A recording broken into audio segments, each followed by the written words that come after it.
However, despite some progress over the last few years, Michigan still ranks at the bottom half of our nation in per pupil total student funding. This is frankly unacceptable. Educators rallying in Lansing today, urging state lawmakers to provide a quality budget in the amount of $2.1 billion. That's as we near the state's budget deadline of September 30th. And News Channel 3's Princess Johnny Steverson was there as she explained schools will stay open, but if districts don't get the funds they seek, there could be substantial disruption. According to educators across the state, several school districts and students are at risk of losing funding for several programs such as counseling and free meals, and a cash flow crisis that'd be a ripple effect down the line for several generations to come if lawmakers don't make up their mind and quick. $2.1 billion from K through 12 and higher education. That is how much money Michigan Education Association's economist says is at risk if lawmakers don't meet the budget deadline in time for the state's 83 counties. Every single student, from rural areas to the suburbs to the cities and everywhere in between.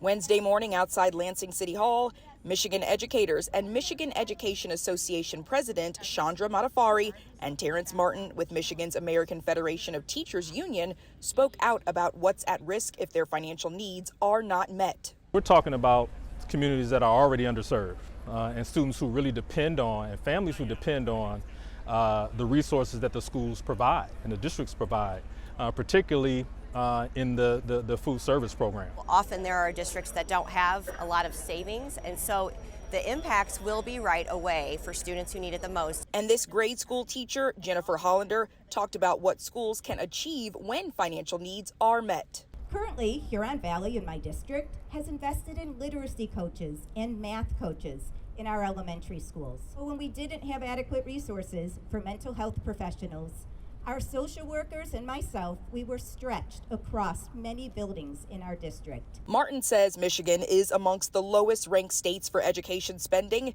He says the state needs that money to attract and retain quality teachers and educators so we can become more competitive in the classroom. According to U.S. News and World Report, an organization that tracks educational achievements, Michigan ranks 39th in pre-K through 12 and 47th in higher education. Overall, the Great Lakes state ranks 45th, placing us just above Louisiana, West Virginia, Oklahoma, Alaska, and New Mexico. This is Michigan.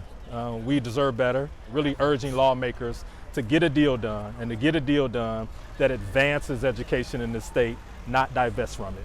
State educators and state lawmakers tell me what has made it so hard to find money is the Republican plan, which did add money to the budget, but it also eliminated categorical funding, which kept the accounts separated for things like free school lunches and Medicaid. Now everything is one big lump sum of general funding. Reporting in Lansing, I'm Princess Johnny Steverson.